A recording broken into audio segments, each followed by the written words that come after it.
অন্যতম স্বেচ্ছাসেৱী সংগঠন গ্ৰাম্য সাৰথীৰ বেহদিয়াস্থিত কাৰ্যালয়ত 2 বছৰ পূৰ্বে আবেদন কৰা কেন্দ্ৰীয় চৰকাৰৰ হস্ততাঁত বস্ত্ৰশিল্প বিভাগৰ ক্লাষ্টাৰ ডেভেলপমেণ্ট নামৰ প্ৰজেক্টৰ অনুমোদন লাভ কৰিবলৈ সক্ষম হয়।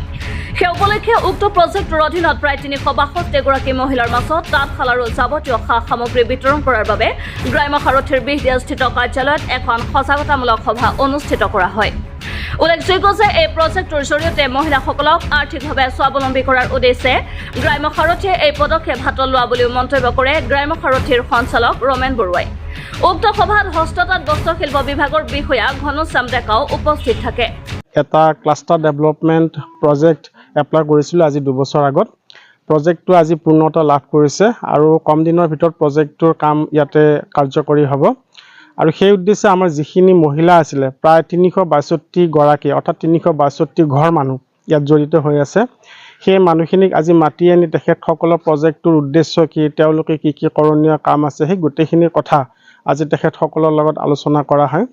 আৰু খুব ভাল কথা যে তেখেতসকলক এইটো মিনিষ্ট্ৰী অফ টেক্সটাইল ফালৰ পৰা হৈছে চেণ্ট্ৰেল গভৰ্ণমেণ্টৰ, তেখেতসকলক তাঁতশালৰ লগতে ছাপৰ্টিং কিছুমান মেটেৰিয়েল গভৰ্ণমেণ্টে তেখেতসকলক দিব। তাৰ বাবে এটি সুলভ মূল্য বিচাৰিছে, যিটো মানে নিয়মেই হয় 10%। সেইখিনি কথা তেখেতসকলক বুজাই দিয়া গৈছে। আৰু ইয়াৰ জৰিয়তে আমাৰ যিখিনি মহিলা আছে তেখেতসকলে হস্ততাঁতৰ জৰিয়তে স্বাৱলম্বী হ'ব পাৰিব।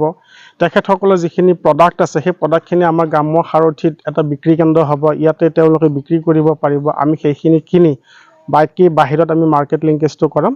গতিকে ইয়াৰ জৰিয়তে প্ৰায় 362টা ফেমিলি জীৱিকাৰ পথো তেখেতসকলে পাব। সাৰথী আমাৰ বিডিআৰ NGOৰ আণ্ডাৰত ইয়াত আমি গোটেইখিনি শিপিনী প্ৰায় 362 গৰাকী শিপিনী আচলতে এটা হেণ্ডলুম ডেভেলপমেণ্ট প্ৰজেক্ট এটা আছিলে, CDP বুলি কয়, যিটো ক্লাষ্টাৰ ডেভেলপমেণ্ট প্ৰজেক্ট। ইয়াত আমি 2 বছৰ আগতে ছাবমিট কৰিছিলোঁ আৰু এইটো চেংচন হৈছে। এতিয়া প্ৰাৰম্ভিক পৰ্যায়ত প্ৰথম পৰ্যায়টোত 152 গৰাকী শিপিনীক ইয়াত শাল সঁজুলি যোগান ধৰিব আৰু মেচিন যোগান ধৰিব। এতিয়া কথা হ'ল, সচৰাচৰ আমাৰ মহিলা মানুহৰ মাজত এটা সন্দেহ উপজে, যেতিয়া এটা কণ্ট্ৰিবিউশ্যন কৰিব লগা হয়, পইচাৰ কণ্ট্ৰিবিউশ্যন কৰিব লগা হয়, সেই বস্তুটোত অলপ সন্দেহ উপজে।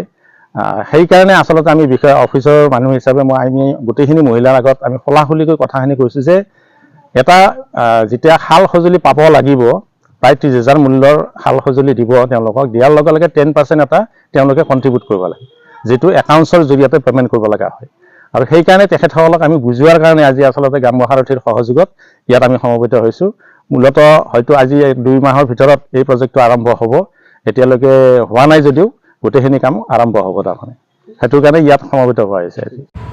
বাইহাটা চাৰিআলিৰ পৰা সৌৰভ দাসৰ ৰিপৰ্ট, আছাম লোকেল নিউজ।